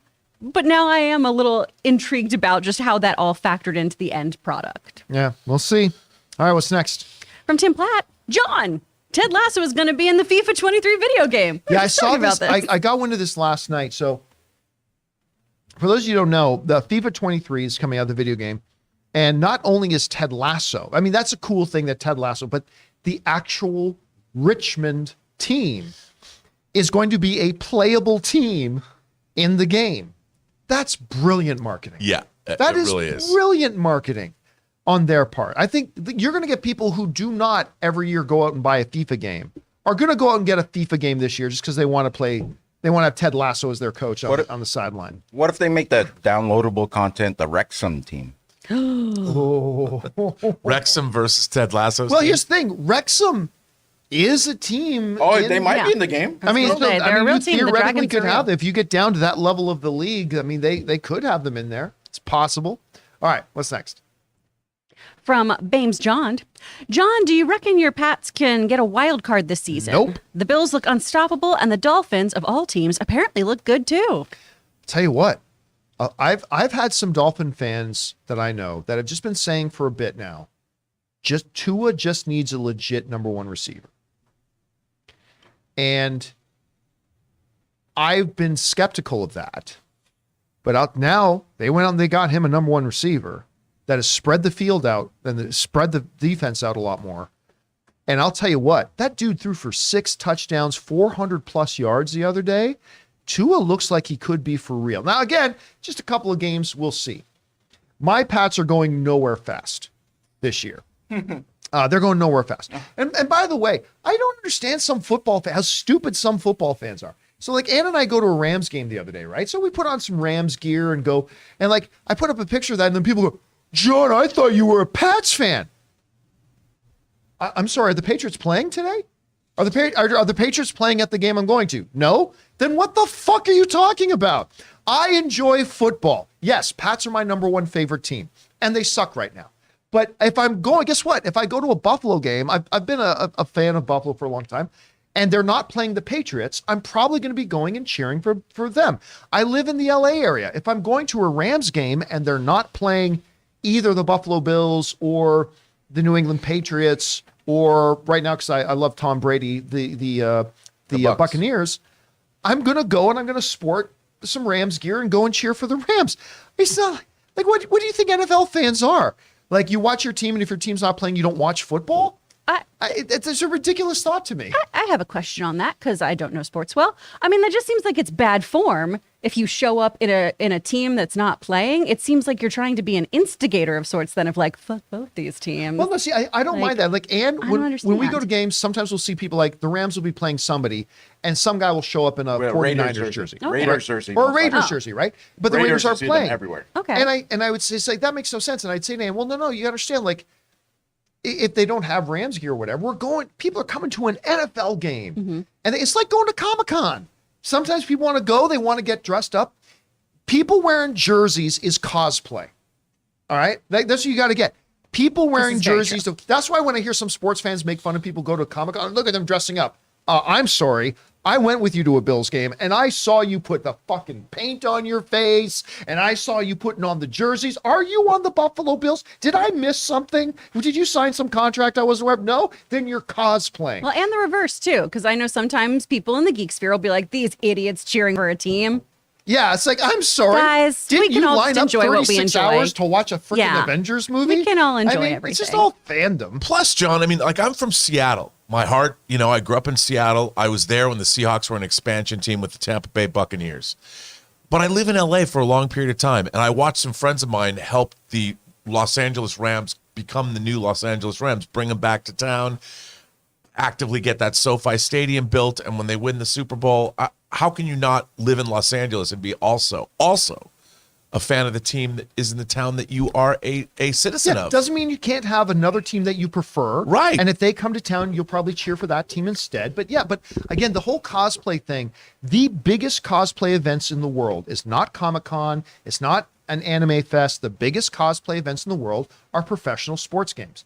You go to a NFL football game, you will get tens and tens of thousands of people in that stand cosplaying. Look, I've never stepped one foot in Ohio, and I'm a Cincinnati Bengals fan. Leave me alone. I just like the Tiger Stripes. The last thing I had any involvement with Ohio was my last GameStop order. It's shipped from Cincinnati, Ohio. So that's it. I don't care. Everyone asks me, why am I, did you used to live there? No, I just like Tiger Stripes. Can you just let it be simple? Can you just let it be simple? And then just knowing that they haven't won anything just makes me root for them even more. Here's the thing. You know how a lot of houses on the curb on the street, the house number will be, the city will paint the house number on the street? Yeah. Ray painted his in Bengals colors. Bengals and Lakers, baby. Lakers on one side, Bengals. So I'm like, man, people are going to spit at my house. All right, we need to keep going here. We need to keep going. What's next? From V, Daniel Day-Lewis, Christian Bale, or Harrison Ford for Bond. Just call it Bond Beyond Part 2. Bond Beyond It. Training a new Bond. Benedict Cumberbatch too young. Listen, I completely like, and I love the idea, and I'm all for the idea that you're going to look for an actor you get a commitment of 10 to 12 years from. I would not be opposed if they had an idea for a one-shot Bond film with an older actor. If they like, I'm not saying, oh, that actor's willing to do Bond, well, let's make a movie to fit it. No, I'm saying if you start with a great idea for a solo one-shot Bond movie that's like a Bond in their 50s or 60s, and you want to do one standalone one like that, I'm cool with that. And you go out and you get an actor of that caliber, whether it's I don't care if it's a Harrison Ford or a Denzel Washington or whatever, I'd be down for that. But your main Bond, somebody in their 30s, lock them up, maybe even early 40s, and lock them up for 10 to 12 years. All right, what's next? From Al Renshaw, Rob, I couldn't resist the call of the hot toys. There it is. I just pre-ordered the Ahsoka Tano premium format figure through Sideshow, and this is so dangerous, as I also took a look at the Mando one. Is that the one that is the Rosario Dawson mold? Well, he's talking about a statue. A premium format figure is a statue. So that's not a hot toy figure. But yeah, there's the animated Ahsoka and there's the Rosario Dawson Ahsoka in 6 scale. But look, dude, if you're going to go down that route, those are even more expensive than hot toys. And I understand Yeah, if they you're are. getting the Ahsoka and now you're going to go as evidenced by this Deadpool. I mean, statues are, we're living through a golden age of statues, dude. I can't even go down that John- road. Those are the ones that are usually displayed at the Comic-Con. Those are the ones yeah. And then instead of like just paint, if someone's wearing real clothes like Rey from Star Wars, it'll be real. Oh, yeah. And yeah. those are quarter scale, but if you want to go to like Prime Studios and they go 3rd scale, dude, come That's on. the you're top echelon. $1,500, $2,000, $3,000, bruh. All right, what's next? From Quality Not Included, I always thought Punisher would be a good villain for New World Order. Maybe a henchman for the leader, LOL. Oh, if we're talking about the Captain America New World Order? I don't see him being a lackey, though. Yeah. Yeah, no. fighting against patriotism. That's the one thing that It the would also- Punisher is not. The Punisher is not somebody else's henchman. Yeah, he's So- not a jobber. Yeah, I mean, could I see him as kind of maybe the main antagonist of a Captain America movie? Maybe, but as somebody's henchman working for somebody, no, I don't think so. All right, what's next? From J Master, breaking from Deadline, Antoine Fuqua Emancipation starring Will Smith is looking to release in early December on Apple TV Plus. Well, I mean, we were talking about that one of the dates they were looking for was end of the year in time for that. Now, whether or not, now remember, Antoine Fuqua does not get to make that decision. So whether they decide to try to do it now or whether they decide to hold it off for the next year's Oscars, we'll see.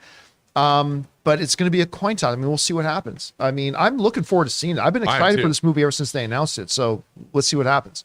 All right, what's next? From My Five Head, manga anime recommendations. Ooh, Berserk. At first, it's disguised as an edgy dark fantasy series, but it's actually about what it means to carry on no matter how difficult life gets. Berserk is awesome. Oh, And- you're familiar with it? Oh yeah, it's awesome, and I'll tell you why. There's another YouTuber I like named Gem Mint Collectibles. Oh, yeah. And he collected all these Berserker statues, and I'm like, I don't know this, and I went down and got. There's a couple of great hardcovers. It's awesome, but man, those statues are badass, and I can't even go down that road. But it's hardcore. I mean, they've been talking about I would love to see a Berserk live action movie. It would be hardcore. All right, what's next? From The Inexpensive Lawyer, Bros is funny, charming, and sweet with great laughs. Oh, yay! I can't wait. I want to I'm see glad. it. Yeah. I'm glad to hear it. I've really liked. It's Billy Eichner. Billy, Yeah. yeah. Bill, I've liked him ever since Parks and Rec, and even before that. But he's one of these actors that I really like him in supporting roles. So I don't know if I can see him in a lead. And we saw a big preview for it at CinemaCon, and it didn't make me laugh. But hey, listen, this might be like Harley Quinn. Like I thought Harley Quinn looked like garbage, and it ended up being one of my favorite things. So if enough people tell me, like you're saying right now, that it's actually quite good, I'm gonna have to give it a shot because I like him. All right, what's next?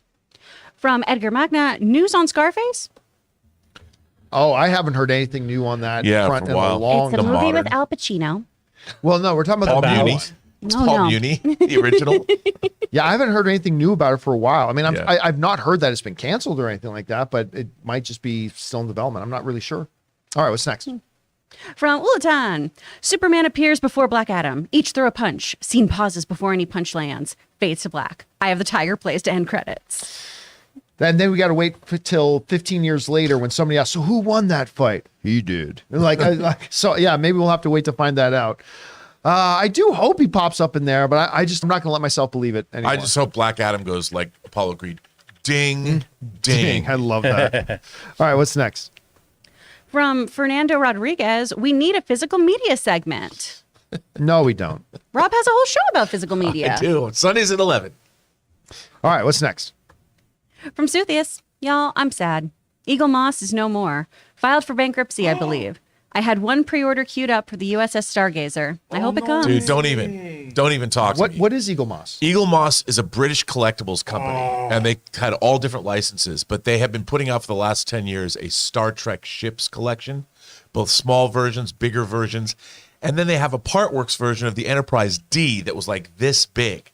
and I'd been getting it. I was already like $1,000 in, and they went into receivership. Wait. They're like bankrupt. So you're talking about the same company that does the magazine with the little figure? Yes. They're not doing the subscription anymore? They're gone. Oh my God. Because I just had Dude.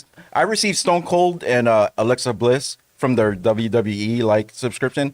I need to look for the Century one before it sells out. And you know what? I love their XL Star Trek ships, and they're like, I figured I can always get them. No longer. Come All back, right. Eagle Moss, please. All right, what's next? From King Tannic. Edit episodes 1 through 3 into a 60-minute episode, and this would have been great. I'll continue watching because the plot finally started, but it took way too long. But did it really take way too long? I mean, these are like 30-minute episodes. Like, did it really take I'm not sure they did. Look, again, like that's why I said it was a very key thing that they did launch all 3 episodes, the first 3 episodes at once. Because if it was just that first 30-minute episode, then you had to be left to sit in it for like a week. I may have had a different response to it, but did it really take that long? I don't think it was all that long. I think it took about the same length as it takes to really get into the meat of a movie that you're watching. So I thought it was perfectly okay that way. I agree with you. And plus, it starts out with well, I can't say. Yeah, don't say. I'm really All right. proud of you. You got yourself there. Filter between brain and mouth engaged. All right, what's You're next? doing it, Peter. CJ Rebirth. Rewatch Moana, and I just love the moment where she thanks Maui for coming back, and he goes, "You're welcome." Badass. Listen, I am unabashed in my absolute love of that movie. I think it is a powerful movie. Listen, just the song in it. I get emotional just when that damn song plays and she sings that. There's a line where the sky meets the sea and it calls me. I'm like, I just, that's beautiful poetry to me. I love this movie so much. Of course, the songs are great, like You're Welcome and all that are fabulous. And the characters are great. I just think it's a beautiful, fun, wonderful, one of the best films they put out in years, I think. I just think it's terrific. Whenever Logan's sad, he watches this movie, And it'll do and it. it makes him so much happier. That'll Is he do it. sad Yeah. because of you? Yeah, it's usually when I'm out of town. He'll Oh, send I me. thought it was 'cause no, you make him no, sad. I'm such a good wife, man. I make him I'm so sad. cool. But I do, then I put on Moana for him, so it's all Yeah, once he has that, I'm like, here's your movie. Here you go. Here's a snack. good. All right, what's next? From Ryan Cleary. Hi guys, would you like a Soprano-style Huts gangster show? I would love that. Thoughts? It's been talked about for a long time. I just don't know that I find the Huts all that interesting Or scary? or pleasant to watch, like, or intimidating, like or scary, right? I mean, there was an idea a long time ago. I can't remember what the name of the project was, but there was a concept for a long time about doing a Star Wars show that really was about the underground, The underworld. the crime underworld of the Star Wars universe. And that kind of came and went. So would I be kind of interested in that? Yes. Focused on the Huts, not so sure about that. No, but again, it's all with tone. Like, we are seeing a show about the underworld of the Star Wars universe. There's a lot of wheeling and dealing on the show. And even the aliens in Andor, as they're depicted, are fairly realistic. And I really like that. You don't see somebody like Sebulba.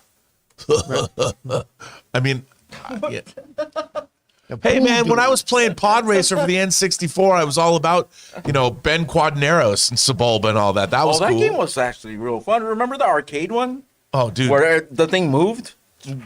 Pod Racer was awesome. Yep. All right, what's next? From Stubble McShave. I want an over-the-top villain in the next Bond movie. Agreed. It's like they tried it with Christoph Waltz, and then he either just didn't go too over the top, He was or a it car, was. but not, like, I want somebody who's like going to build a volcano base.